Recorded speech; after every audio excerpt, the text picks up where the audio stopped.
안녕하세요. 찬란한 계절 5월입니다. 5월인데 별로 찬란해 보이지 않아서 문제인데.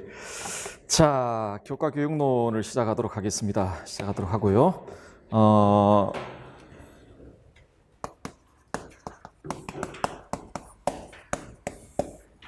우리가 다루어야 될 범주겠죠. 교과 교육론이라는 안에 포함되어 있는 범주가 도덕심리학이 있고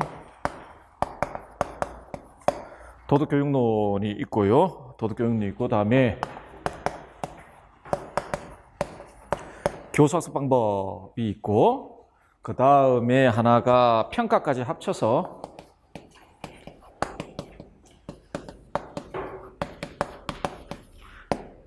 교육과정이 있겠습니다. 근데 크게 4가지 범주로 아마 구성될 수 있을 것 같고, 요 안에 포함되어 있는 이제 학자들과 이론가들을 지금부터 공부를 해야 되겠죠. 해야 될 텐데, 제 교재는 여기까지만 되어 있고요. 요거는 교재에 지금 들어가 있지 않습니다. 이게 교육과정 같은 경우에는 수시 개정하기 때문에 이 교재를 좀 오래 쓸 생각이라서 요 파트는 그냥 제가 따로 자료를 드리는 걸로 그렇게 하도록 하고요. 순서는 이런 식으로 전개될 텐데, 요 2가지는 딱 이렇게 꺼서 분류하기가, 도덕심리학자이자 동시에 도덕교육학자이고 이렇기 때문에 분류하기가 좀 그런데, 그래도 조금 이렇게 나눠서 좀 살펴보도록 하겠습니다.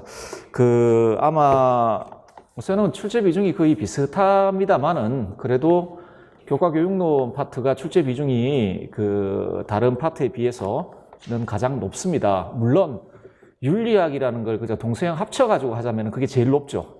출제 비중이 제일 높긴 한데, 동양윤리하고 서양윤리 합치면 거의 50%가 가까우니까 제일 높긴 한데, 그래도 단일 범주로 치면은 가장 범위가 출제 비중이 굉장히 높습니다. 그런데 그럼에도 불구하고 우리가 살펴봐야 될 학자들 같은 경우에 그러니까 학자들의 수로 보면은 다른 분야, 예를 들면 서양윤리라든지 이런 분야에 비해서 그렇게 많지는 않습니다. 많지는 않기 때문에 여러분들 잘만 공부를 하시면은 점수를 잘 받을 수 있는 부분이 이 부분이라고 생각을 하고요. 제 교재 보시면 아시겠지만, 제 교재, 다른 교재 같은 경우에는 원서 인용이 굉장히 좀 많은 편인데, 교과 교육론 같은 경우에는 원문 출제 비율보다는 예를 들어 기본서에 단락을 낸다든지 이런 경우가 굉장히 많기 때문에, 그리고 한국에 번역되어 있지 않은 분도 있고, 그래서 원문 인용은 그렇게 많지가 않습니다. 많지 않은 대신에 여기 나와 있는 내용들은 교과 교육론과 관련해서는 거의 최소한의 이론들입니다. 최소한의 내용들이기 때문에요. 적어도 요 교재 안에 있는 내용들을 좀 다 숙지를 잘 하시면 제가 그냥 나오는 문제를 다 맞출 수 있다라고 말씀을 드릴 수는 없습니다. 그리고 그렇게 말할 수 있는 강사도 없을 거라고 생각을 합니다. 개인적으로 그렇게 말을 하는 건 너무 자기 자신을 과대평가하는 거라고 생각을 하는데, 제가 가끔씩 보면은 교육학 선생님들 참 괴롭겠다라는 생각을 해요. 공부하는 분량은 굉장히 많은데 문제는 한 문제 나오지 않습니까? 물론 안에 조건들이 여러 개가 좀 포함되어 있기 때문에 딱 한 문제다라고 말씀드리기 좀 힘들지만, 한 문제를 하기 위해 많은 분량의 공부를 해야 되는데, 그러다가 까딱 잘못해가지고 만약에 잘 언급을 안 한다든지 중요하다고 생각 안 하다 이런 식으로 넘어간다든지 했다가 그 문제 나오면 참 괴로울 것 같아요. 제 생각엔 괴로울 것 같긴 한데, 자, 어쨌든 간에 분량이 그렇게 다른 교재에 비해서 많지는 않은데, 적어도 여러분 여기에 나와 있는 내용들은 전부 좀 숙지를 잘 해주시면 좋겠다라는 말씀 드리고 싶고요.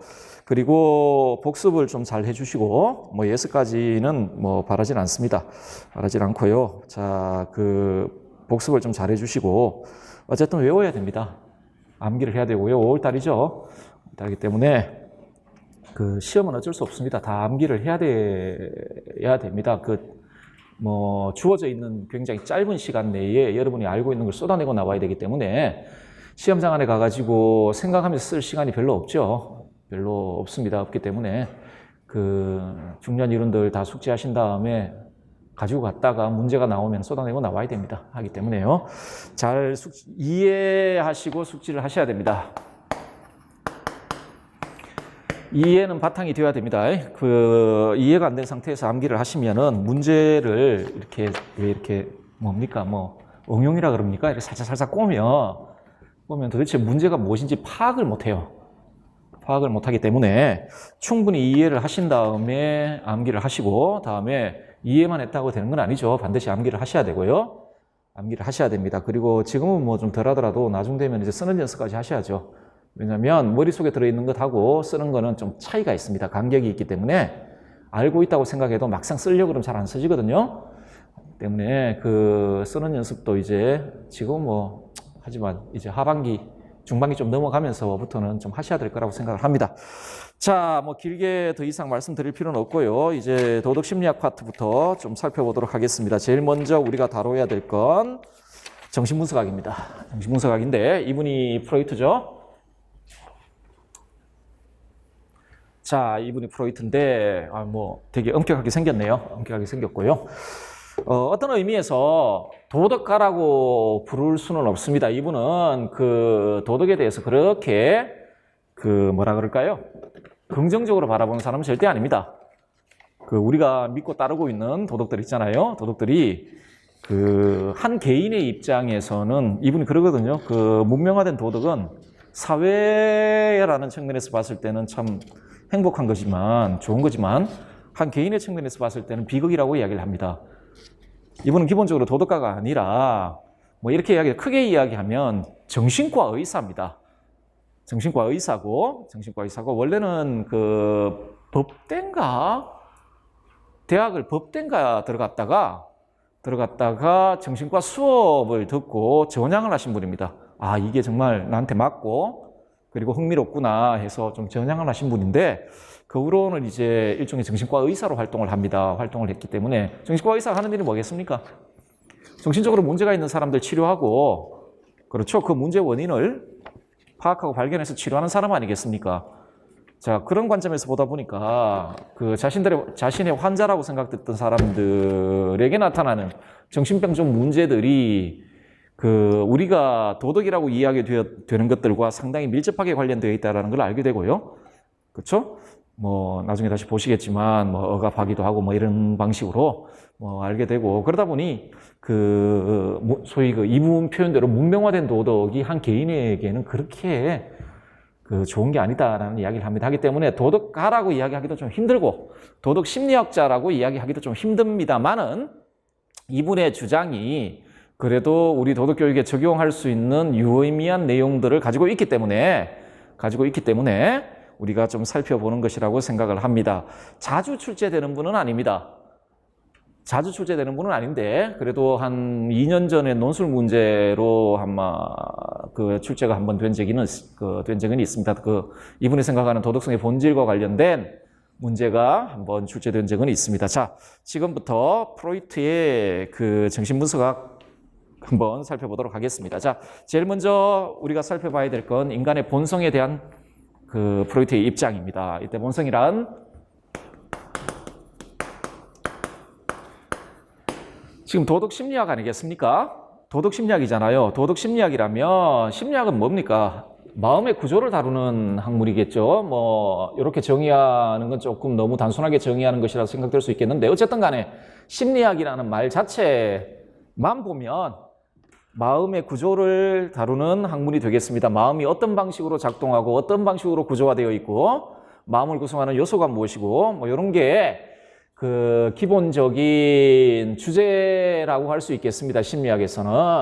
자, 그러다 보니 그런 문제를 다루기 위해서는 일단 인간이 가지고 있는 인간의 본래적인 모습, 인간의 자연적인 성향, 소위 교육받기 이전에 인간의 본래적인 모습은 어떠한가와 관련된 관점에 대해서 관심들을 많이 가지는데 자, 프로이트는 어떻게 생각했는지 한번 보도록 하겠습니다. 인간은 무의식에 존재하는 반사회적인 본능적 충동. 이때 반사회적인 본능적 충동이란 핵심적으로는 성적 충동이고 다음에 공격 성향이 되겠습니다. 자, 이런 충동이 선천적으로 우리에게 품수되어 있는데 나중에 보시겠지만 우리 정신의 세 수준과 관련하여 우리 무의식에 내재합니다. 이런 본능과 충동들이. 자, 그런데 이런 본능적 충동은 기본적으로 반사회적입니다. 뭐 교육학 같은 거 공부해 보시면 아시겠지만 아마 하셨던 분 아시겠지만 이 성적 충동 같은 게 시기별로는 뭐 대단히 좋지 않은 방식으로 나타나죠. 그러니까 문명화된 도덕의 관점에서 보면 예를 들어 그 근친상간의 욕구라든지 그런 방식으로 나타난단 말입니다. 자, 그리고 뭐 공격 충동도 마찬가지고 예를 들어 뭐 셀프 컴플렉스라든지 아니면 형제가 있을 경우에는 그 형제 주기 컴플렉스 그 욕망이라든지 이런 방식으로 나타나는데 자, 성적 충동과 혹은 공격 충동에 의해 움직이는 이기적이고 비도덕적이며 반사회적이고 비합리적인 존재. 요게 프로이트가 바라보는 인간의 모습입니다. 인간의 모습 다시 한번 보시면 인간의 무의식에 존재하는 반사회적인 본능적 충동들, 성적 충동이나 공격적 충동에 의해 움직이는 이기적이고 비도덕적이며 반사회적이고 비합리적인 존재. 이게 교육받지 않은 상태에서 인간이 가지고 있는 자연적인 성향입니다. 인간은 이런 존재라는 이야기죠. 따라서 그리고 이 본능적 충동 있잖아요. 이 본능적 충동이 우리의 행동의 그 기초가 되는 일종의 원동력으로 작용합니다. 따라서 자유의지라든지 자발성이라든지 자기결정이라든지 인간적인 책임감이라든지 자, 이런 개념은 우리가 그 적어도 교육받지 않은 상태의 자연적 성향을 가지고 있는 인간에게는 해당되는 용어가 아닙니다. 전부 이걸 원인으로 해서 행동을 선택하고 결정하고 행위하는 존재이기 때문에 자, 물론 이건 교육받은 이후에도 마찬가지입니다만은 어쨌든 간에 자유의지, 자발성, 자기결정, 인간적 책임감 같은 건 인간의 본성을 설명하는 적절한 개념이 아니다라는 게 프로이트의 생각입니다. 예를 들어 칸트 같은 거만 해도 실천이성 같은 경우는 우리에게 선천적으로 내재하는 거거든요. 우리가 또 실천이성이 있기 때문에 우리는 자율적인 존재란 말입니다. 하기 때문에 칸트 같은 입장에서 인간의 본성을 설명할 때는 뭐 인간은 자율적인 존재일 수 있다, 합리적인 존재다라는 말을 할 수 있겠으나 프로이트의 관점에서 인간의 본성을 설명할 때 자율성이라든지 자유의지라든지 책임감이라든지 그 인간적인 책임감은 자율성을 상정해야만 나오니까 라는 개념들은 인간의 본성을 설명하는 데는 매우 부적절한 그 개념들이다. 라는 게 프로이트의 기본 생각입니다. 자, 이 인간의 자연적 성장 혹은 본성과 관련한 내용에서 우리는 무의식이라는 그 개념을 보게 되는데 자, 요거는 어떤 주제와 관련되냐면 이런 주제와 관련됩니다. 그 정신의 세 수준. 자, 우리 정신이 어떤 식으로 구조화되어 있느냐, 어떻게 구조화되어 있느냐를 설명하는 개념이 될 것이고요. 다음에 뭐 인성의 구성 요소라고 되어 있는데 일단은 정신의 세 수준 모델을 봅시다. 우리 마음이 어떤 방식으로 구조화되어 있느냐, 우리 정신이 어떤 식으로 구조화되어 있느냐. 자, 그걸 설명할 때 사용되는 개념이 세 가지입니다. 의식, 전의식, 무의식 있고 프로이트가 강조했던 건 무의식입니다. 무의식인데 자, 어쨌든 한번 보도록 합시다. 먼저 의식이 무엇인지 보도록 합시다. 그 순간 알아차릴 수 있는 사고, 감정, 행동 등의 의식적 경험을 점유하고 있는 정신의 영역. 자, 여러분들 그 의식이라는 건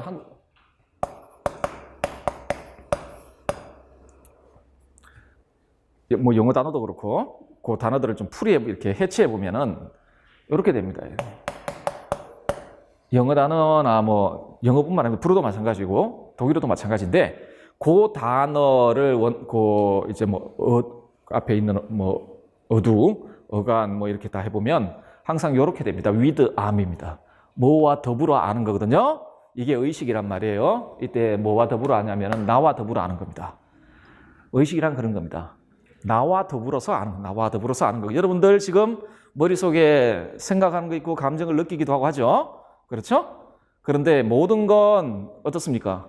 내가 느끼는 거고 내가 생각하는 거고 그렇죠? 내가 행동을 판단하는 거고 그런 거 아니겠습니까? 아는 거 아닙니까? 언제나 의식은 자의식 있죠. 나에 대한 의식을 동반하는 겁니다. 동반하는데 자 어쨌든 간에 의식이란 뭐 더 이상 설명드릴 필요 없겠죠. 뭔지 아시겠죠? 지금 내가 그때마다 이건 내가 지금 사고하고 있고 내가 지금 느끼고 있고 내가 행동하고 있고 내가 의식적으로 다 알고 있는 부분들 있잖아요. 자, 그 경험을 점유하고 있는 정신의 영역을 의식이라고 합니다. 의식이라고 하는데 프로이트의 정신은 이렇게 그릴 수가 있겠죠. 뭡니까? 빙산이라고 합니까?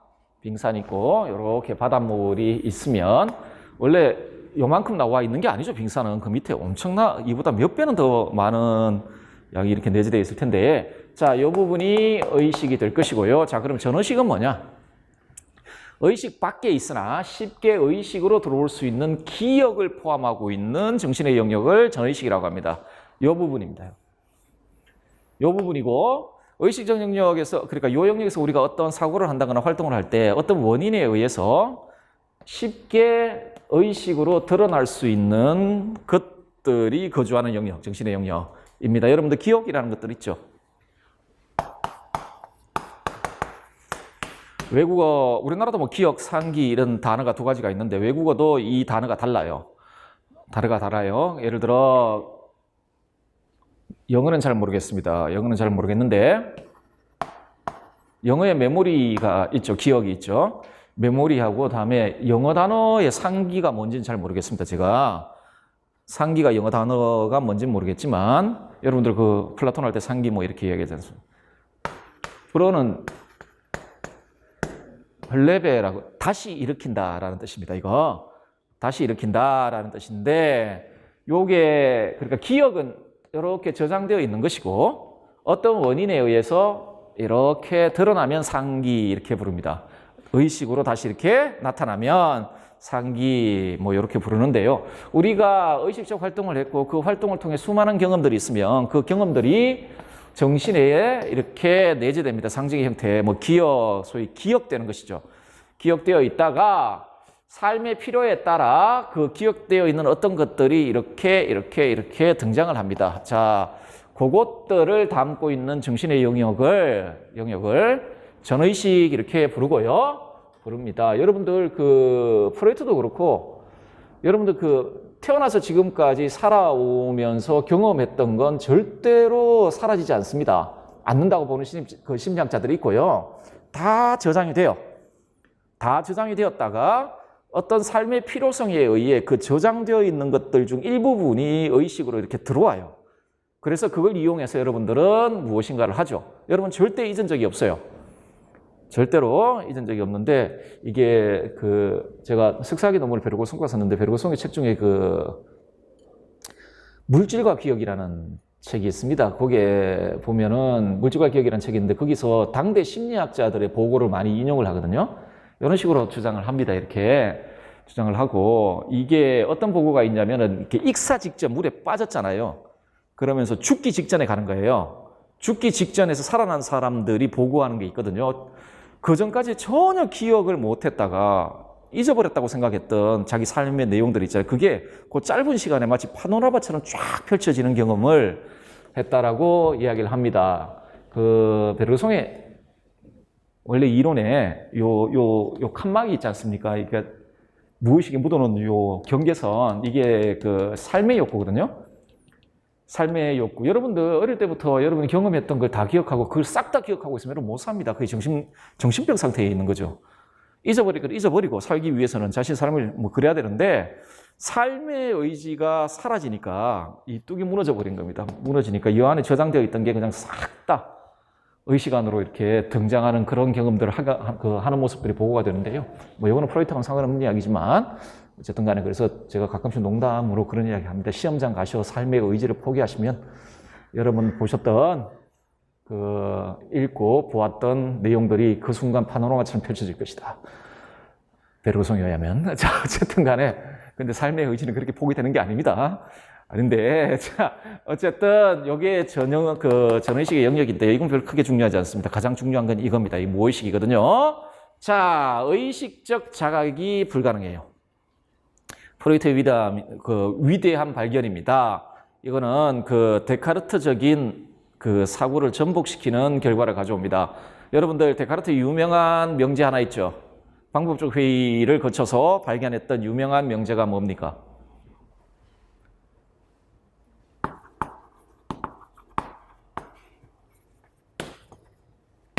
나는 생각한다,으로 나는 존재한다 이잖아요.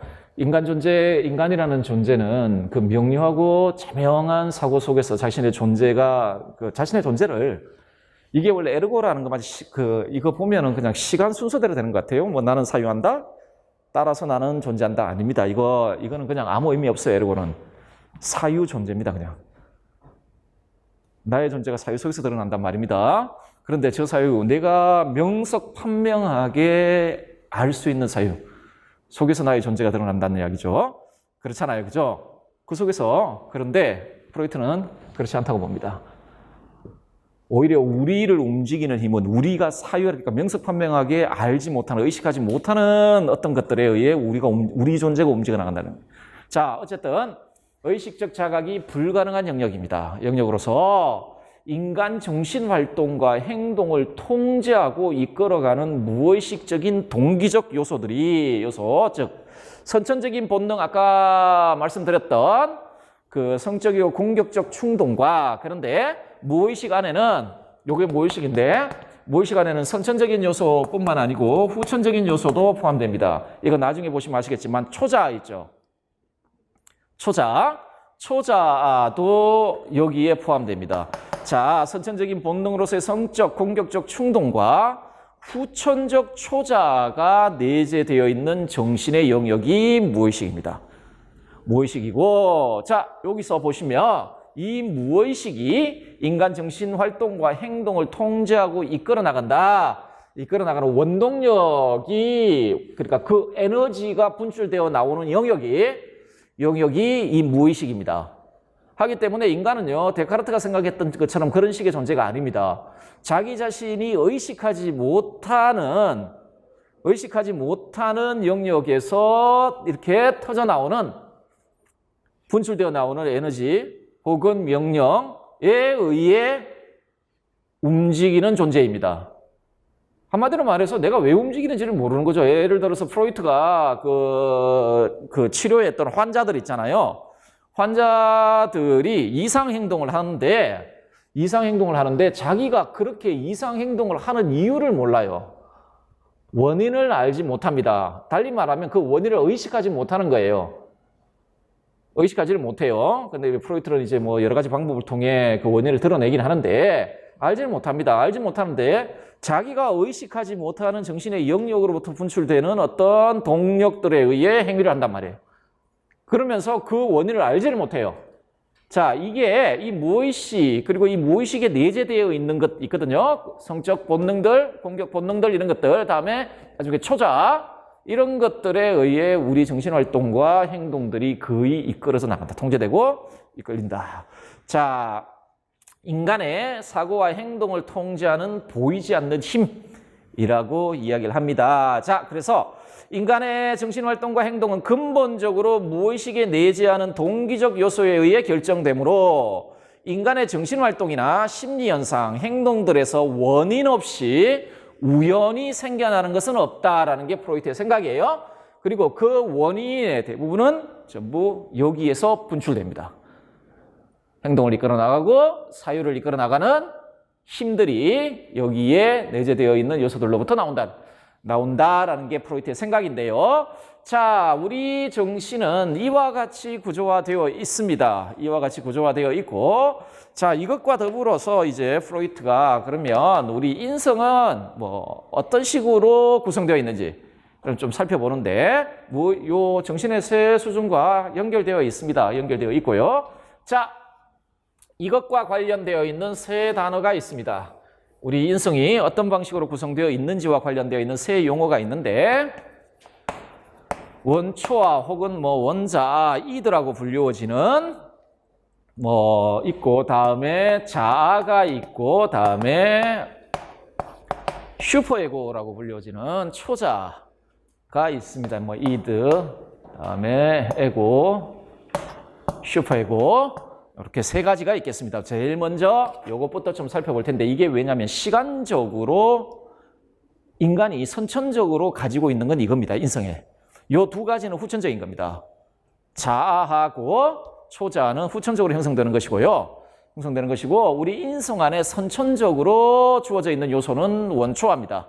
원초아거든요. 자, 시간 순서대로 그리고 이렇게 시간 순서대로 형성됩니다. 먼저 여기 선천적으로 있고 그 다음에 자아 형성되고 그 다음에 초자가 형성이 돼요. 자, 먼저 원초아 혹은 원자아부터 살펴보도록 하겠습니다.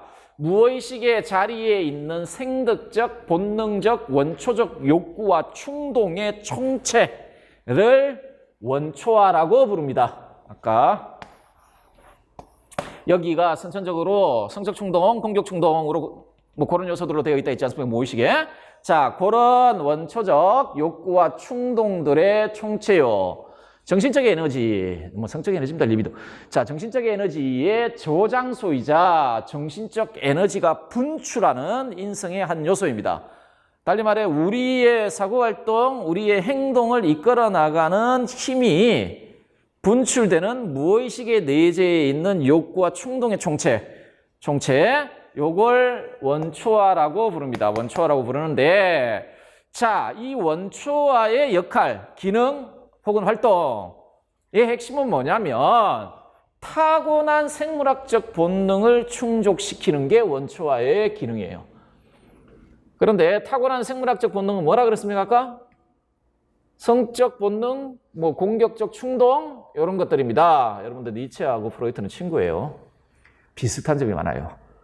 한 명은 심리학자이지만, 뭐 한 명은 정신분석가, 한 명은 철학자이지만 상당히 유사한 측면들이 있습니다. 니체 같은 경우도 니체의 힘의 의지는 한마디로 말해서 뭡니까? 힘의 의지가 외부로 발산되면 그건 공격 충동으로 발산됩니다. 힘은 언제나 정대하고자 하고 자신을 정대시키고 자신을 정대시킬 때 언제나 다른 힘을 밟고 정대합니다. 정대하거든요. 하기 때문에 타자에 대해서 언제나 공격적인 충동 형태로 드러나거든요. 자, 어쨌든 그게 인간의 자연적 성향인데 자, 탁월한 생물학적 본능을 충족시키는 것, 성적 충동, 공격 충동 이런 같은 자, 그런 충동들을 충족시키고자 하는 게 원초아이고요. 즉 내외적 자극으로 인해 발생하는 여러 가지 긴장들, 그걸 해소시키고 생덕적, 본능적, 원초적 욕구를 적극적으로 충족시키는 것을 목표로 하여 움직이는 게 원초아입니다. 이게 원초아예요. 자, 그걸 활동 목표로 삼고 있는 인성의 한 요소가 원초아다라고 이야기를 하고요. 9페이지 보시면 교재 보시면 자, 원초아는 주 1번 보겠습니다.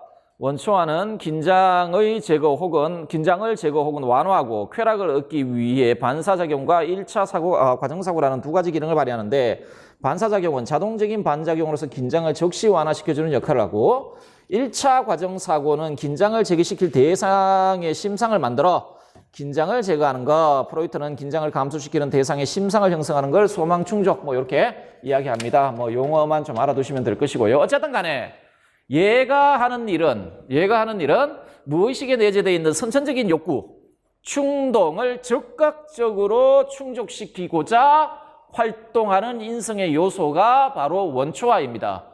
원초아거든요. 자, 따라서 얘의 활동 원리가 있습니다. 어떻게 활동하냐? 어떤 원리에 따라 활동하냐면 본능적 욕구와 충동의 즉각적 충족을 추구하는 쾌락 원리에 따라 활동한다. 이게 원초아의 활동 원리가 되겠습니다. 본능적 욕구와 충동의 즉각적 충족을 추구하는 쾌락 원리에 따라 활동합니다. 따라 활동해요. 자, 쾌락 원리라는 단어를 잘 기억해 두시고 기억해 두시고, 자, 따라서 원초와의 활동은 비합리적입니다. 그리고 비도덕적입니다. 비합리적이고 비도덕적입니다. 뭐 여러분들 다 아시겠지만 그 생애, 그러니까 연령별로 그 성적 충동이 드러나는 지대가 있고, 그 시기가 되면은 이제 애들은 거의 모든 애들이 보편적으로 그런 행동을 하잖아요. 어떤 특정한 행동을 하게 되잖아요. 뭐 빨기도 하고, 그죠? 그 5세 정도 되면은 오이디푸스 콤플렉스를 겪는 기가 있죠. 성기기 라고 이야기되는 부분에 가면은 저 성적 충동이 그 이성 부모를 향해 이제 발산이 되죠. 그러니까 근친상간의 욕구를 느끼죠. 근친상간의 욕구를 느끼지 않습니까? 근친상간의 욕구를 느끼는 거. 자, 느끼는데 우리 원초와는 간단하게 말씀드리면 이런 욕구와 내적 긴장이 생기면 이걸 즉각적으로 해결하려고 합니다. 충족시키기 위해 활동하는 게 원초와입니다. 그렇죠? 하기 때문에 프로이트 표현대로 문명화된 도덕의 관점에서 보면 정말 비도덕적입니다. 어머니와 사랑을 나누겠다. 그때 사랑은 그냥 그 부모 자식 간의 사랑이 아니지 않습니까? 근친상간의 욕구란 말입니다. 욕구거든요. 원초와는 그 욕구를 즉각적으로 만족시키려고 들어요. 만족시키려고 들거든요. 들 때 이제 비도덕적이죠. 다음에 이걸 실제로 만족시킬 수 있는 방법에 대한 합리적 고려를 하지 않습니다. 그냥 즉각적으로 만족시키려고 할 뿐이에요. 이게 원초와의 활동 방식입니다. 그걸 그 원초와의 활동 원리를 쾌락 원리라고 부르고요. 자, 이게 원초와의 모습이 되겠습니다. 자, 그 다음에 우리가 살펴볼 게 자아입니다. 여러분 자아를 다 가지고 있죠? 자아를 가진다는 딴 게 아닙니다. 여러분, 자의식을 가지고 있다는 이야기입니다. 자의식을 언제부터 자의식을 가지고 있습니까, 여러분? 나는 나다라는 의식을 언제부터, 저도 모릅니다. 뭐 언제부터 나는 나다라는 의식을 가졌는지는 잘 모르겠고요. 그 자의식을 갖는다는 이야기는 그 나를 내 앞에 세울 수 있다라는 겁니다. 세워놓고 반성할 수 있다라는 겁니다. 이렇게 지금 나야라는 의식. 그래서 우리는 반성을 할 수 있지 않습니까? 자의식이 있기 때문에 반성을 할 수 있어요. 나를 이제 객관적으로 살펴볼 수 있는 능력을 가지고 있는 거죠. 우리는 있는데 심리학자들이 자의식의 존재 여부와 관련된 그 징표 이야기를 할 때 하나의 그 사례로 드는 게 그 거울 보기 이야기를 하더라고요. 거울. 여러분 집에서 강아지 키우시는 분들 계신가요? 강아지들 앞에다 거울 세워놓으면 어떡하죠? 모르겠습니다. 똑똑한 거 저는 뭐 이런 동물을 키워본 적이 없어가지고 아주 어릴 때 고양이하고 강아지인데 뭐 다 비극적으로 끝났습니다. 끝났는데 강아지는 제 집에 있는 강아지는 쥐약 먹고 죽었고 고양이는 어물전에 팔려갔습니다. 저희 어머니가 팔아버렸거든요. 수박 2통에 팔아버렸습니다. 어쨌든 그 거울은 이제 동물을 키우지 않는데 요 근래 들어가지고 저희 집 꼬마가 그 학교 가가지고 방과 후 생명과학 해서 그 쥐 한 마리 가져갔습니다. 햄스터. 집에 지금 햄스터 하나 키우고 있는데 햄스터 그거는 키우면 안 되겠더라고요. 그걸 일단은 그 지능이 좀 떨어져가지고 애교라든지 뭐 이런 게 없고 걔가 야행성이에요. 그리고 밤에 놀아요. 낮에 계속 자고. 그래서 별로. 근데 어제 드디어 정말 진짜 여러분 나중에 혹시라도 자녀가 생기거든 생명과학 이런 거 보내지 마세요. 저기 장수풍뎅이 애벌레를 또 가져갔는데 어젯밤에 드디어 장수풍뎅이가 됐습니다. 애벌레가. 돌아버리겠습니다. 제가 벌레 정말 싫어하거든요. 싫어하는데 그래서 이번 주말에 이제 또 그 통 사러 가기로 했는데 이제 애벌레 이제 장수풍뎅이 키워야 되지 않습니까? 미치겠는데 어쨌든 간에 아마 강아지도 왜 지능 차이가 있지 않습니까? 그죠? 조금 떨어진 거울 앞에 세워놓으면 왜 다른 생물인 줄 알고 막 공격하고 막 그러지 않습니까? 그러면은 자의식이 없다고 이야기를 한답니다. 그 거울을 딱 가져다 주면은 그걸 보면서 이렇게 자기를 꾸미는 동물들. 그걸 보면서 이렇게 뭐 해보고 이런 동물들은 자의식이 있답니다. 그러니까 저게 나다. 그래서 내가 이렇게 생겼네 뭐 이렇게 해서 그 고등요원 유인원들 같은 경우에 거울을 세워주면 보고 막 자기들 꾸미기도 하고 이렇게 웃기도 하고 표정도 바꾸기도 하고 뭐 그럽니다. 그런 동물들은 이제 자의식이 있다라고 이야기를 하는데 어쨌든 간에 자아라는 건 뭐 우리 안에 무슨 뭐 실체처럼 덩어리처럼 그렇게 있는 건 아닙니다.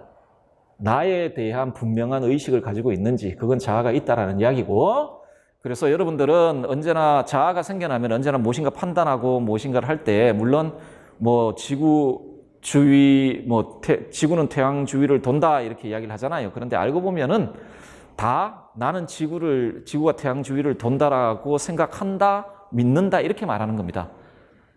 항상 그렇게 말하는 건데 언제나 그 알미라는 건 자아가 생긴 이후의 알미라는 건 언제나 자의식을 동반하는 알미입니다. 나를 동반하는 알미거든요. 자, 어쨌든 자아라는 건 의식적이고 합리적인 인성의 요소입니다. 우리 인성 안에 의식적이고 그러니까 의식적 활동을 수행하고 합리적 고려를 수행할 수 있는 우리 인성의 요소이고 아까 정신의 세 주순과 관련해서는 의식의 영역에서 활동하고 있는 인성의 한 요소가 자아가 되겠습니다. 자, 이 자아가 아까 탄생 순서가 원초화가 있고 다음에 자아가 그 다음에 나타난다고 했잖아요. 그렇지 않습니까? 자, 그러면 원초화와 관련해서 이 자아가 어떤 차이점이 있냐면 물리적, 사회적 환경의 특성을 의식적으로 명확하게 지각을 하고요.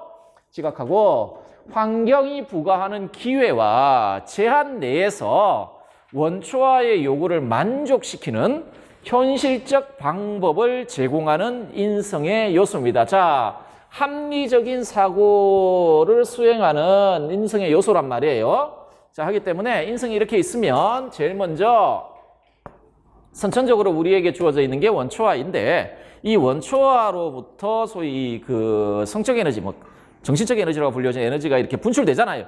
원초화는 기본적으로 선천적인 본능, 충동들을 즉각적으로 해소시키려고 한단 말입니다.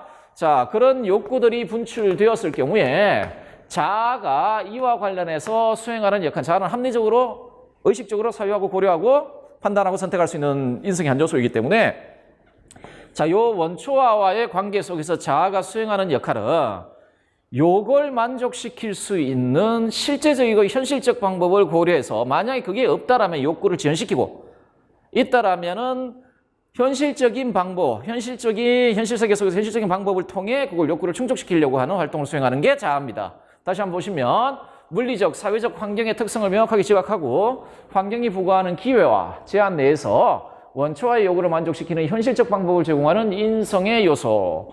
현실을 정확히 지각하고 자 여기에 자아를 둘러싸고 있는 게 또 현실이 있지 않습니까? 현실 안에는 여러 가지 규범들도 있고요.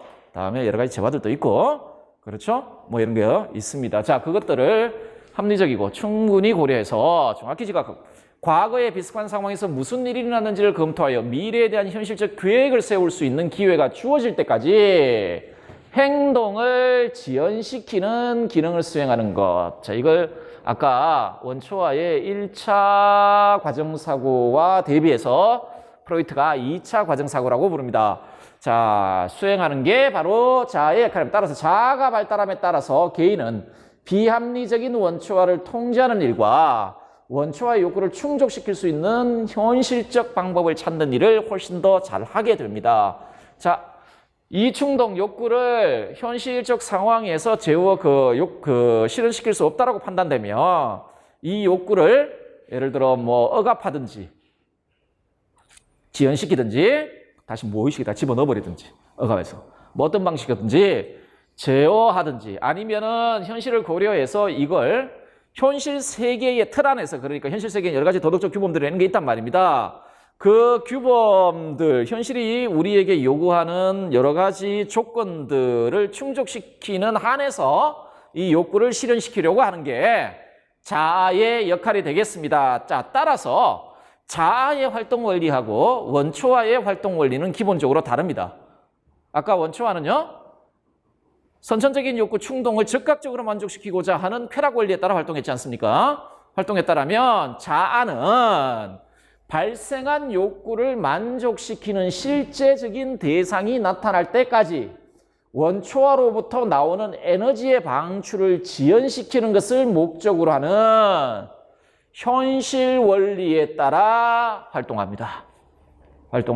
예를 들어 뭐 5세, 6세 이때 그 오이디푸스 컴플렉스 같은 거 그 기간에 건친상간의 욕구가 있을 경우에 건친상간의 욕구가 생겨나면 사실상 우리가 살고 있는 사회 속에서 그 욕구를 충족시키는 건 불가능하지 않습니까?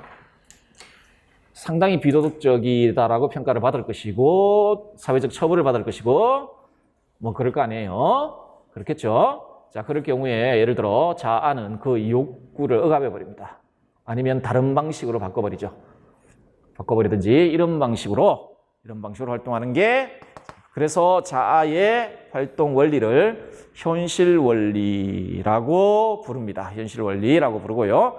자, 유아에게 초보적인 도덕감, 즉 사회적 관계를 규율하는 규칙과 인습에 대한 인식과 더불어 그러한 사회적 관습을 위반하는 것에 대해 부과되는 처벌에 대한 인식을 가져다 주는 게 자아입니다. 네가 건친상간의 욕구를 충족시키려 들면 사회가 규정하는 그 가장 기초적인 규범과 부합하지 않는 것이고 어떤 방식으로든 사회적 처벌이 주어질 것이다 라는 인식을 최초로 부여해 주는 역할을 하는 게 이 자아가 되겠습니다. 자, 그런데 여기까지는 여러분 아직까지 초자아와 자아 사이의 관계에서 자아가 수행하는 역할에 대해서는 아직까지 이야기가 안 되고 있고 원초아와 자아 사이에 어떤 방식의 활동의 차이점이 있는지와 관련되어 있는 이야기가 되겠습니다. 자, 우리 도덕심리학이라고 관점에서 봤을 때 프로이트의 이론에서 가장 중요한 인성의 요소는 아마도 이걸 겁니다. 초자. 자, 초자가 뭐냐? 그 심리성적 발달 단계에 성기기 좀 더 가면 5, 6세 정도 되죠. 우리 집 꼬마는 이제 2단계를 넘어갔는데 나이로 치면 물론 아직까지 그게 고착되어 있을 수도 있습니다만은 어쨌든 간에 요 단계인데 요 시기에 가면은 그 아시잖아요. 그 건친상간의 욕구라 그랬잖아요. 남아 같은 경우에는 어머니에 대한 성애에 대한 욕구를 느낍니다. 욕구를 느끼게 되는데 자, 문제가 아빠죠. 자, 아버지가 있단 말입니다. 자기보다 훨씬 더 큰 힘을 가지고 있죠. 신체적으로도 정신적으로도 엄청 큰 힘을 가지게 됩니다. 그래서 그 어머니에 대한 사랑의 건친상간의 욕구와 더불어서 요 시기의 아동들은 어마어마한 공포를 느낍니다. 여기 무슨 공포를 느끼냐면 거세 공포를 느낍니다. 아버지에게 내가 내 감정, 내 욕구를 들키게 되면 거세될 것이다 라는 거세 공포와 더불어 또 하나 욕구가 있죠. 그래서 어머니에 대한 사랑의 감정은 곧바로 아버지를 죽이고자 하는 욕구를 동반합니다. 아버지를 죽여야 되겠다라는 욕구를 동반하는데 자기가 아버지와 힘의 관계에서 보면 훨씬 더 열등하거든요. 열등하기 때문에 이 욕구는 그대로 동시에 거세 공포라는 어마어마한 공포를 가져옵니다. 어마어마한 공포를 가져오거든요. 하기 때문에 이 감정들을 빨리 처리를 해야 되죠. 이 감정들을 처리해야 되는데 거세 공포를 처리해야 된단 말입니다. 이 공포를 처리하는 방식이 어떻게 되어 있습니까? 내면화 동일하죠.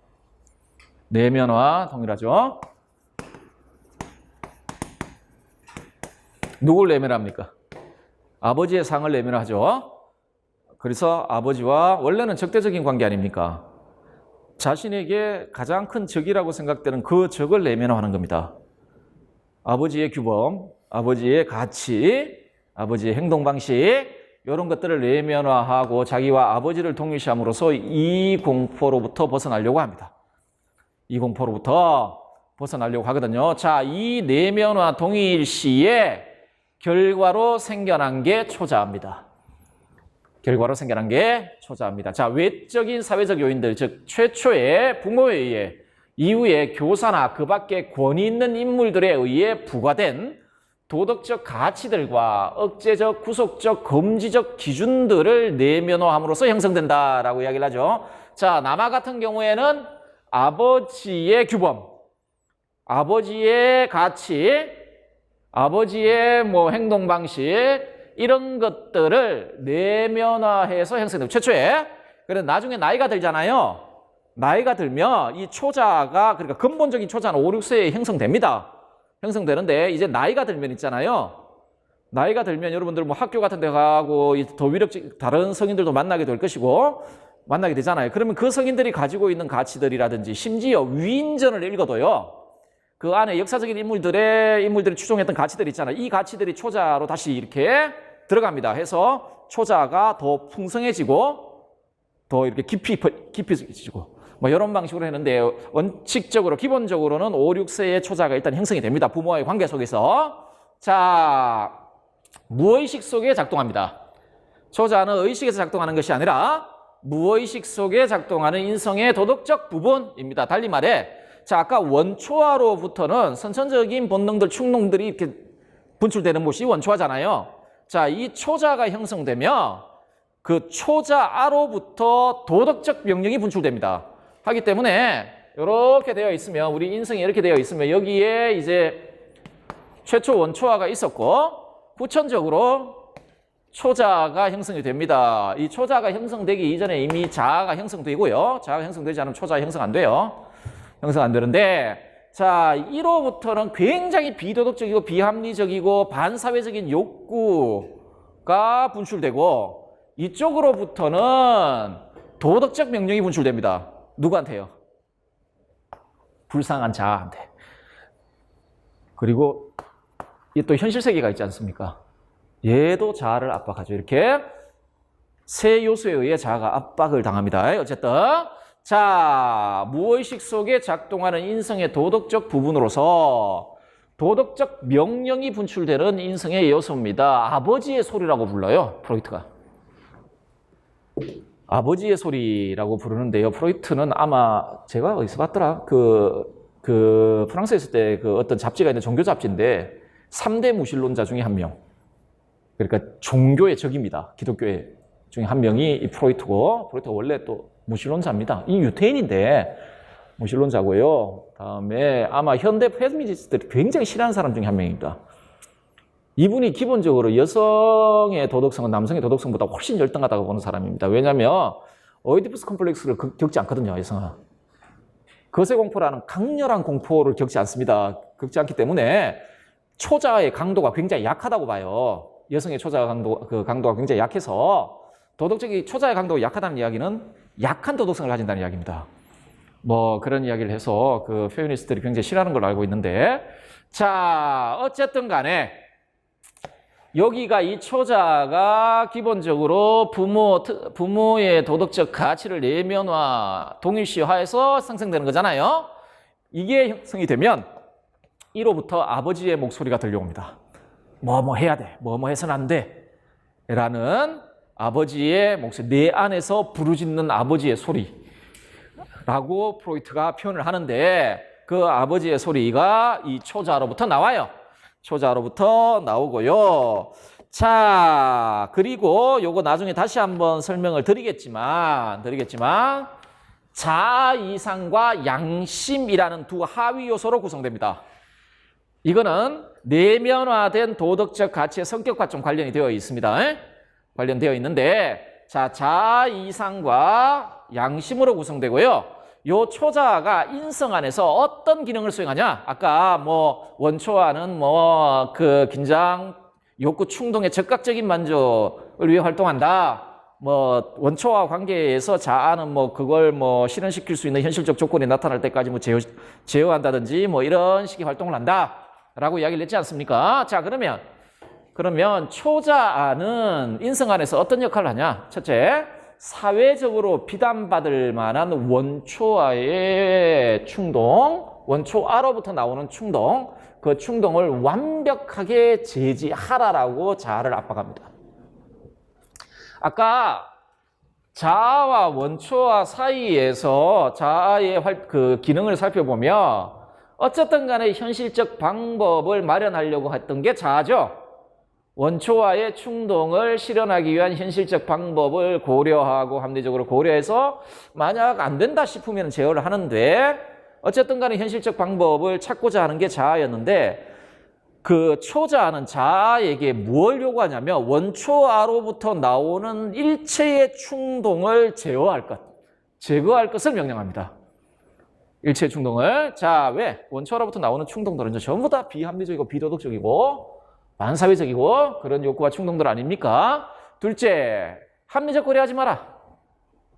무슨 뭐 현실적으로 실현될 수 있는 대상이 나타날 때까지 뭐 아예 그런 사고 자체를 하지 말고 무조건적으로 도덕적 고려만 하라. 도덕적 고려만 하고요. 생각, 말, 행위에 있어서 절대적인 완벽함을 추구하라. 라고 자아에게 요구합니다. 자아에게 요구를 하는데 여러분들 이게 의식의 영역에 있는 게 아니라고 말씀드렸죠. 무의식의 영역에 있어요. 무의식의 영역에서 우리의 사고와 행동을 이끌어 나가는 한 요소가 초자아입니다. 그래서 프로이트는 정신병자는 아니고 프로이트가 정신분석가, 정신과 의사지 않습니까? 결국은 저 원자의 요구와 초자의 요구는 같이 갈 수 없잖아요. 자아가 절대로 같이 갈 수 없는 두 요구 사이에서 그거를 제대로 제어하지 못하면은 정신병적인 어떤 그런 게 나타납니다. 그거를 조절하지 못하면. 자, 어쨌든 간에. 자, 이렇게 이야기를 하고 있습니다. 이렇게. 요게 초자아의 기능인데, 자, 요것으로부터 이제 우리는 인성이 자아와 초자아, 원초와 이렇게 구성되어 있다는 걸 알 수가 있겠습니다. 이게 인성을 구성하는 세 요소인데, 자, 그러면 우리 도덕과에서는 훌륭한 인성, 건강한 인성 이런 걸 키워주려고 노력하지 않습니까? 자, 그러면 프로이트의 관점에서 건강하고 성숙한 인성이란 어떤 거잖아요. 건강하고 성숙한 인성이란 어떤 인성이냐? 간단하게 이야기하면 이 세 요소가 역동적 균형을 이룰 때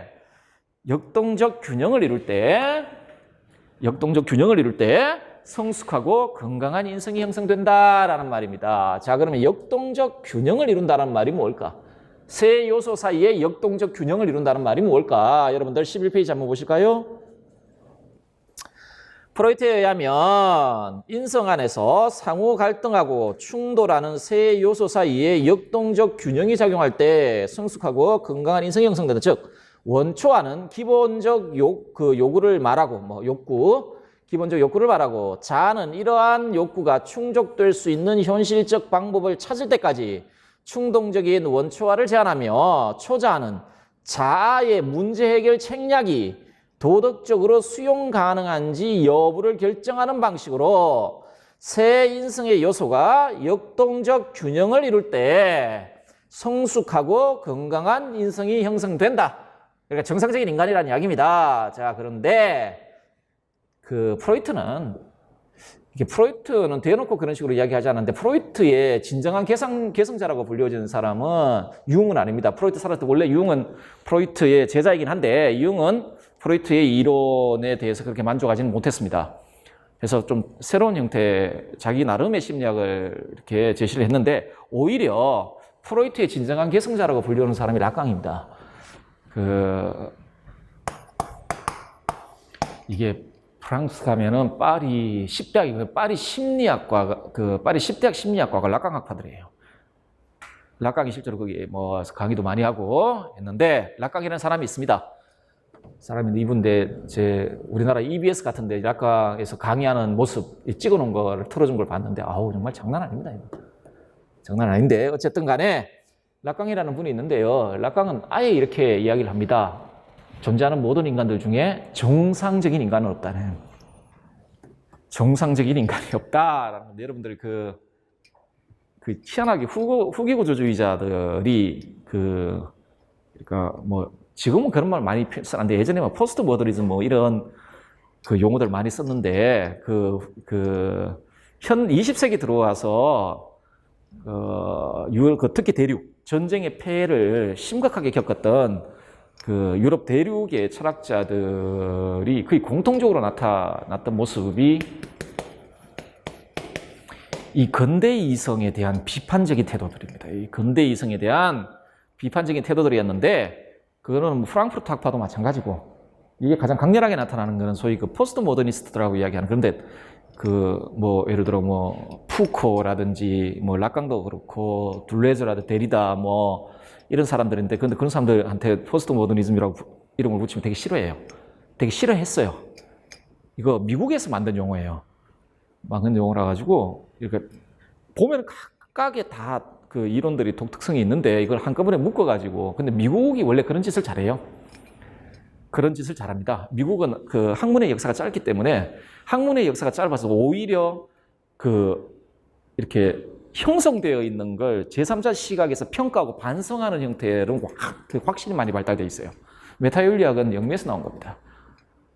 미국 쪽에서 미국 쪽에서 융성한 윤리학의 체계인데, 어쨌든 간에 여기에 대한 그 대단히 비판적인 시각들을 좀 가지고 있었고요. 이거 근대 이성을 비판하면서 푸코 같은 사람들이 했던 작업이 뭐냐면, 정상 비정상의 경계를 허무는 겁니다. 이거. 정상 비정상의 경계를 뭐 그런 작품들이 좀 있습니다. 푸코의 작품들을 보면 우리가 언제부터 미친놈을 미친놈이라 불렀나 뭐 이런 거 있잖아요. 뭐 근데 락강 같은 사람들이 그렇게 이야기합니다. 우리 정상적인 인간은 아무도 없다. 근데 그 말은 우리 다 미쳤다라기보다는 정상 비정상이라는 저 경계 있잖아요. 저 경계가 의미가 없다라는 겁니다. 저게. 그런데 락강의 관점에 의해서 우리 다 변태입니다.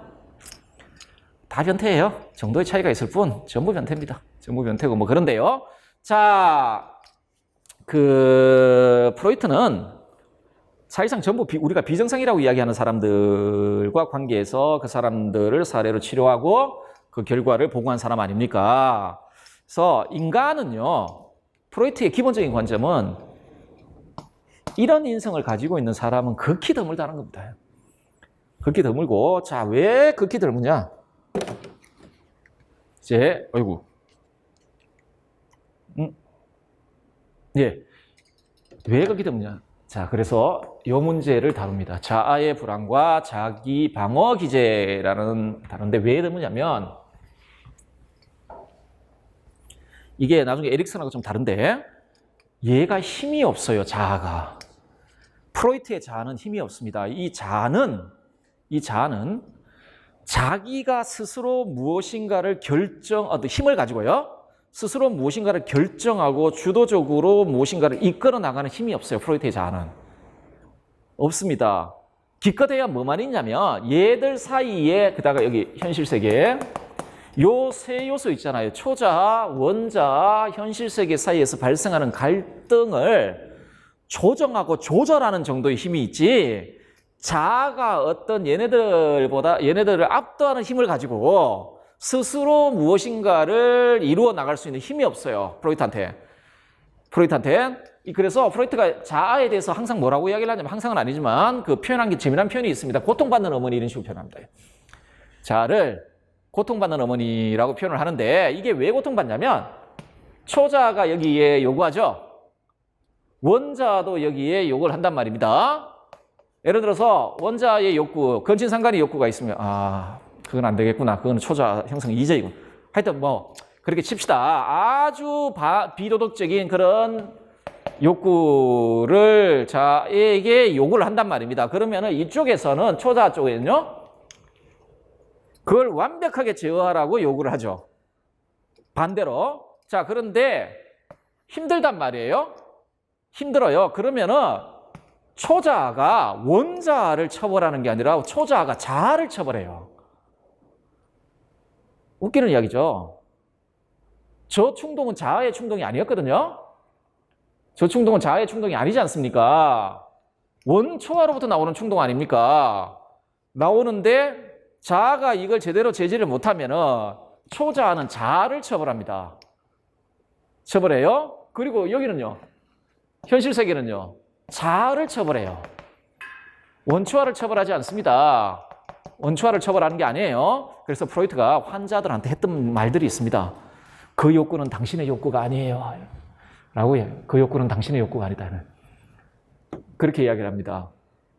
그러니까 너무 죄책감 갖지 마라. 그 욕구는 너의 욕구가 아니다. 라고 이야기를 하는데 어쨌든 간에 이게 자아예요.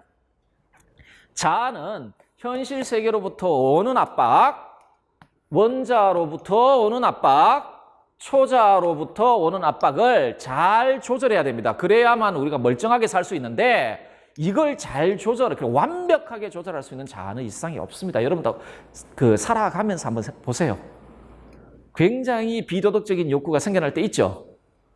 그런데 이쪽에서는 아버지든 어머니든 하여튼 부르짖는 부모의 목소리가 들리죠.